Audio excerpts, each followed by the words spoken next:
Was a thing during those times? Oh, man, it was commonplace, man, honestly. Gang in jail and somebody says that you gay and they don't need no proof that much. All they have to do is see you talk to the gay dude 2-3 times and they gonna just slap it on you. I see this big dude and he was like throwing up this other it was 2 dudes, you know what I'm saying? And it was like they was right there. It's consensual, but that me up. Like, I was like, yo, what the like, I never wanted, I don't think I took another shower for like a week and a half, 2 weeks. Going to jail is often regarded as one of the worst experiences imaginable. Beyond housing some of the most dangerous individuals, the environment is rife with the potential for violence over the smallest of matters. But there's an even more sinister aspect of prison life that many people outside of the system may not fully understand: the targeted SA of certain prisoners. Various factors such as age, appearance, orientation, or even mere rumors can mark someone as a candidate for abuse. In particular, being perceived as gay, even if it's untrue, can be extremely dangerous. This stigma can essentially serve as a death sentence, turning the individual into a target for the experience of being labeled as gay, whether true or not, and the subsequent abuse that can follow, is a grim reality for many prisoners. This threat isn't just a hypothetical scenario, but a daily danger in the penal system. A lot of rappers and other high-profile inmates reportedly face or narrowly escape such threats. For instance, in an interview with DJ Vlad, the hip-hop commentator Taxstone shared a disturbing story. He recounted how a friend once mentioned that she had heard he was gay. This statement deeply unsettled him, not because it was true, but because of the implications it carried in prison. Where he's from, in prison, even a baseless rumor about one's preference can lead to severe abuse. Somebody said you gay or some it's like, what? I'm like, who said that? But where I'm from, you know, in prison, people use that as a weapon against you. Merely being seen talking to a gay inmate can result in being labeled as gay, making one a target for gang in jail and somebody says that you gay and they don't need no proof that much. All they have to do is see you talk to the gay dude 2-3 times and they gonna just slap it on you. Yeah. Taxstone expressed how hearing such a rumor was terrifying, realizing that if he were still in prison, that label could be used against him. He described the immense relief he felt upon realizing he wasn't incarcerated at that moment, highlighting the constant anxiety such a threat induces. It was like, again, like, what? Well, you called me what? So in my head, like, it was like, that's the most dangerous thing you could ever do. Right, because do that. But I had to realize I was in civilization and I was like, I'm bugging, you know? However, this relief was short-lived. Unfortunately, Taxstone is now serving a 35-year prison sentence for his involvement in a 2016 shooting at a T.I. concert at Irving Plaza in New York. During the incident, Taxstone shot 4 people, injuring 3, including the rapper Troy Ave and K-wording Ronald Banga McFadder, who was Troy Ave's bodyguard. This tragic event has led to significant legal repercussions for Taxstone. His attorney, Kenneth Montgomery, expressed deep disappointment with the sentence, describing it as shameful in an email to Pitchfork. Montgomery also mentioned that Taxstone plans to appeal the verdict. Prosecutors claim that Taxstone and Troy Ave had been beefing for a while, which eventually led to a showdown in the green room at Irving Plaza right before Troy Ave's performance. They say that Taxstone whipped out a gun and shot Ronald Banga McFadder in the chest. After that, he got into a scuffle with Troy Ave over the gun, during which Troy Ave got shot in both legs, and 2 other bystanders got hit as well. In a statement, Manhattan District Attorney Alvin L. Bragg Jr. condemned the violence, saying, Daryl Campbell used a firearm to target his rival, which led to the loss of a life and serious injuries to innocent bystanders. Gun violence cannot be used as a way to address conflict. The toll of guns continues to be staggeringly high, and it is horrific that a night out at a concert ended tragically. Taxstone, whose real name is Daryl Campbell, was first arrested in Brooklyn in January 2017.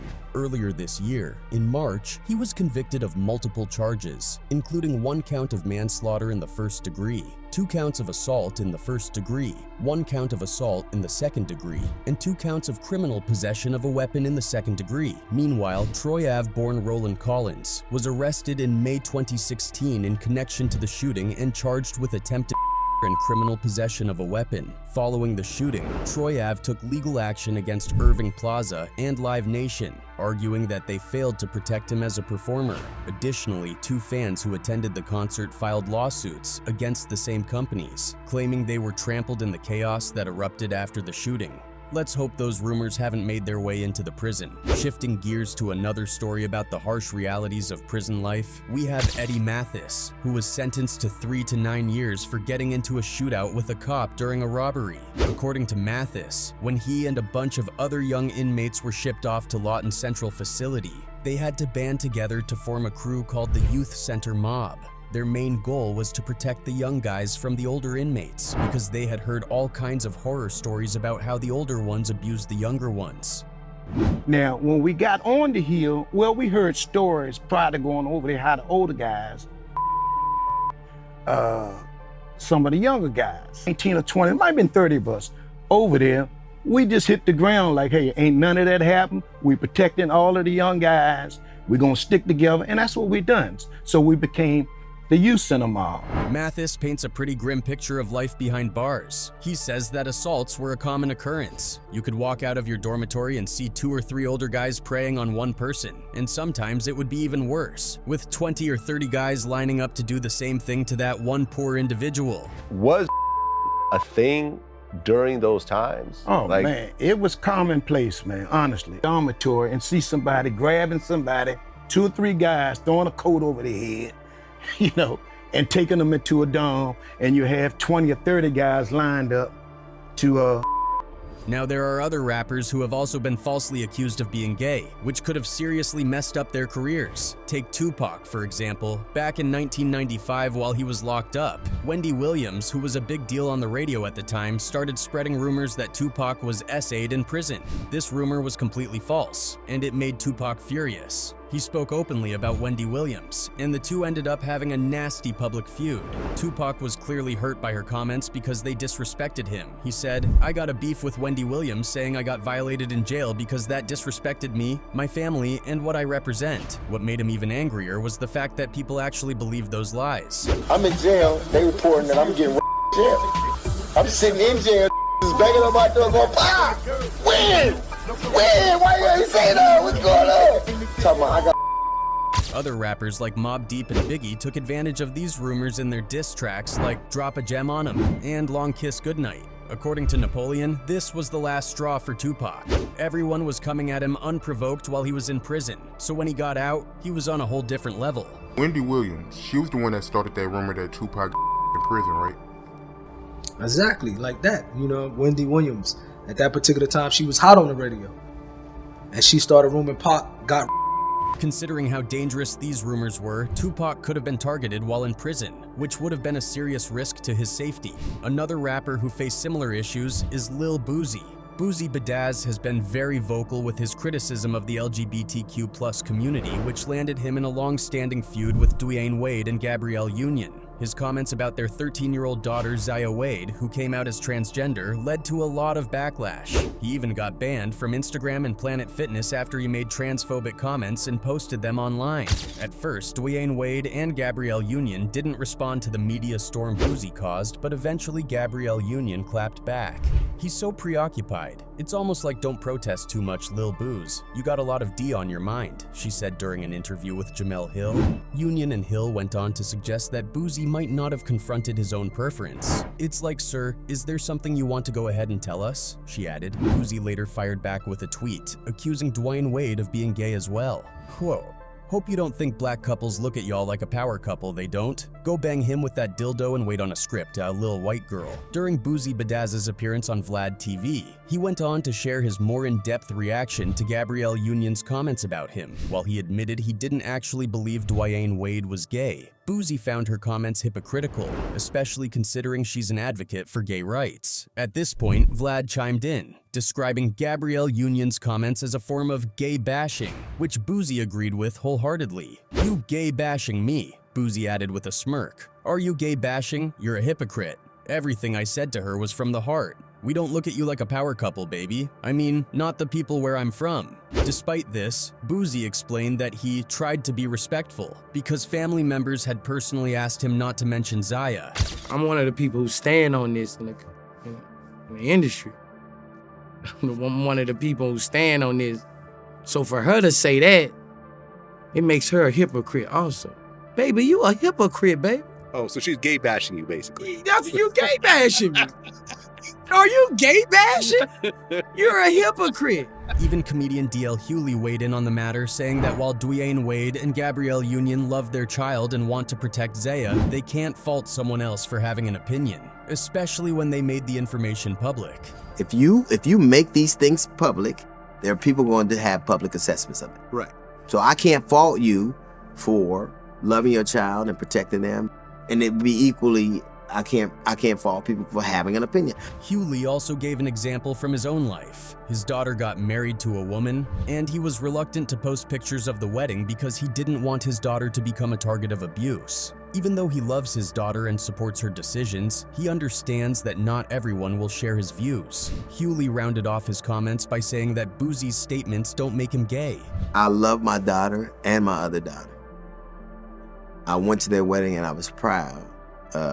I was proud, and but I don't expect for people to have the same opinion of that I do.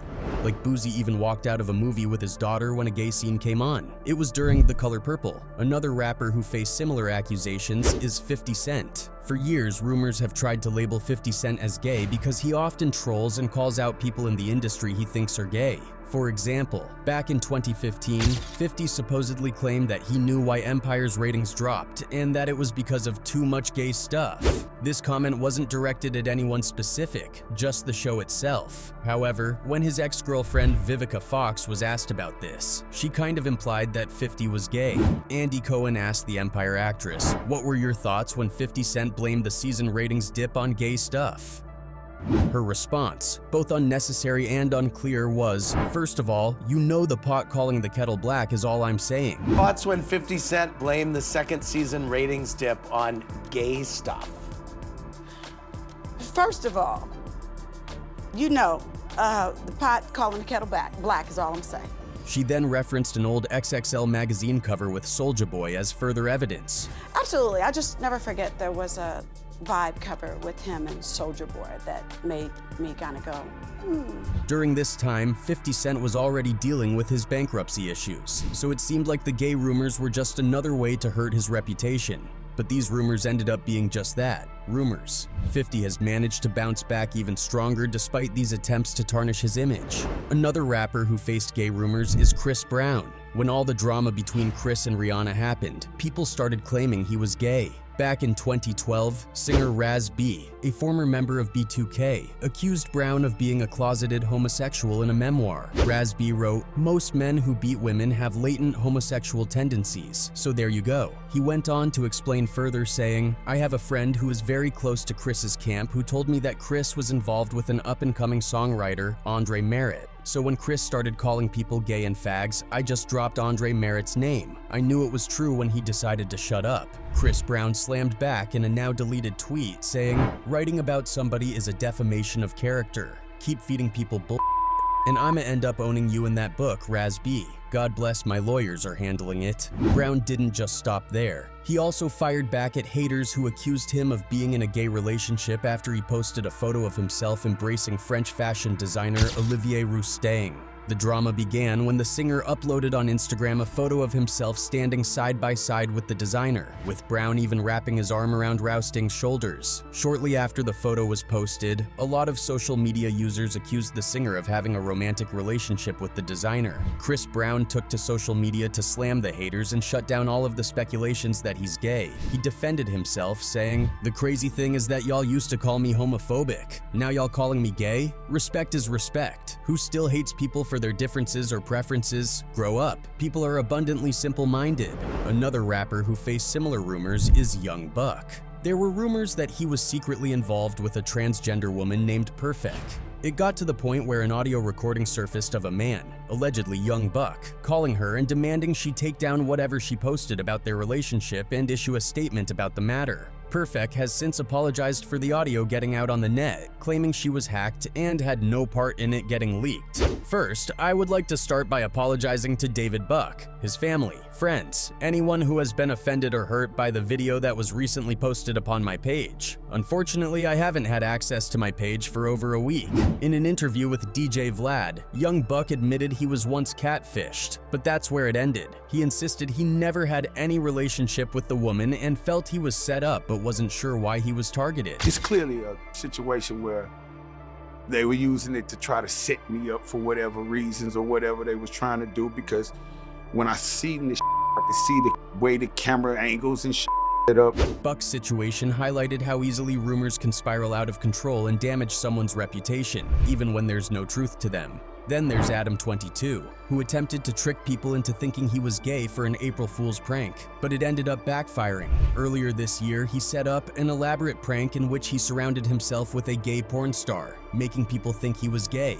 Then on April Fool's Day, he revealed that he would be starring in his first gay porn scene. Following the prank, fans were not amused on social media. Many said it was all in poor taste. However, a significant chunk of people just brushed it off, saying they thought Adam was gay anyway and that the prank was unnecessary. It was a great example of a joke backfiring. Adam himself talked about how he almost lost a gig because they thought he was gay. In New York, so basically like you get paid money to go turn up and do all the strip club or whatever. I almost lost that because of the gay thing, that they were like, just perceived that as me being like a different type of dude. Aside from these rappers facing false accusations of being gay, there have been real brutal instances of violence against gay individuals in prisons. For example, a federal civil rights lawsuit filed in October 2021 brought to light some shocking allegations. It detailed how a correctional officer at Northern State Prison in Newark, New Jersey, allegedly drugged and SA'd a 31-year-old gay inmate. The victim, referred to as John Doe in the lawsuit, claimed that the officer coerced him into taking a pill and then forced him to perform oral S within the prison. John Doe had been incarcerated for 3 years on a drug-related charge and was 34 months sober at the time of the alleged assault. According to the lawsuit, the incident began while John Doe was waiting in the medication-assisted treatment line for opioid addiction. The officer reportedly lured him to an area near the bathroom, strategically off camera, and coerced him into ingesting a pill before demanding the S-Act. When John Doe reported the assault, he faced immediate repercussions. The lawsuit claims that he was pressured into recanting his story and was wrongfully punished for having drugs in his system, which were later identified as methamphetamines. Moreover, John Doe alleges he was assaulted by a group of correctional officers and placed in isolation for 6 months as retaliation for reporting the SA. The Department of Corrections eventually used John Doe's testimony to terminate the accused officer, but the victim, now released from prison, continues to struggle with the psychological aftermath of the assault. He's seeking compensatory and punitive damages against the DOC administration and the implicated officers. Another horrifying incident took place at Warren County Regional Jail in Kentucky. A 26-year-old gay man named Brandon Milam filed a lawsuit against the jail and a fellow inmate, Timothy Schwartz. Milam alleges that Schwartz physically assaulted him, which resulted in a part of his nose being bitten off after enduring days of harassment and threats based on his orientation. On July 2nd, Brandon Milam was sitting on his bed when Timothy Schwartz approached him, pinned him against the wall, and started punching his face. The attack reached a gruesome climax when Schwartz bit off a portion of Milam's nose and spat it onto the floor. The assault left Milam disfigured, without a sense of smell, and in ongoing physical pain. Milam's lawsuit contends that Schwartz and other inmates had subjected him to gay slurs and threats for about a week leading up to the violent incident. The suit highlights the distressing environment within the jail, where Milam and Schwartz were placed in a single cell with approximately 14 other men. Following the attack, doctors tried to reattach the severed piece of Milam's nose, but their efforts were unsuccessful.